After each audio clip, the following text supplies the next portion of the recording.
So yun po. Dito na yung ating mga bulugoy. Kahapon ay bumili si Ivan ng kanyang cellphone. Pakita mo na. Bibong biwa. Paano yung bibong bibo? Bibong bibo. Si Dodong naman bumili na ng kanyang cellphone. Ayan, ano masasabi mo, sir? Sana all may bagong cellphone. Sana may bagong cellphone, tuwan-tuwa, Tontuwa si Bunso, may bagong cellphone may na. bagong cellphone. Yan.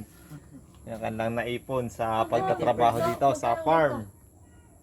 So yan, ito yung ating kasama sa pagpapalaki ng ating mga ampalaya, ng ating mga sili, pamimitas, pag-harvest, pag-abono, pag-spray. Yan, sabi nga ay the fruit of their labor. Yan.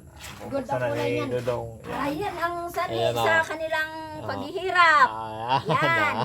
Natupad din nila ang kanilang pangarap na matagal nilang pangarap. Ngayon rin lang natupad. Ay, kaway-kaway kayo dyan, guys. Yeah. May tempered na pala. Ayan.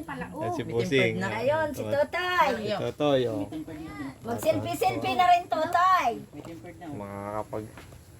Nagpadala ko ka doon. Wala. Nakalimutan. Oh, ayan, ang mga sanhi ng kanilang trabaho.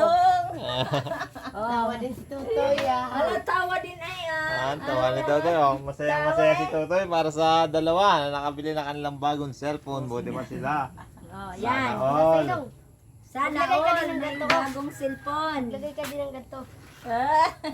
Totoy? Mamaya, magpalagay ka na lang. Ano ka na, may mga YouTube na yan. Opo, meron na rin po sa akin. Mag-picture na ano, tingin ng screen, ano. Doon kay Busing, si Bunso, doon picture ang Busing kahapon eh. Oo nga eh. Tingin mo na din, Evan. Tingin. Ayan, kaway-kaway. Pang screen. Totoy. Yung nakaganon. Yan.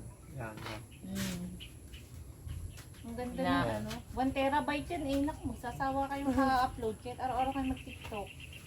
Ang laki Bumili pa ako ng tin. So yan po yung ating ampalaya dito. Yan. Sila yung nag-i-spray dito, yan, nagagamas. Tapos namimitas ng sili, nag-aabono. Yan, medyo mahirap din yung trabaho nila. At awa ng Diyos, nakaipon naman sila. At masaya tayo para sa kanila. Yan. Marami pa.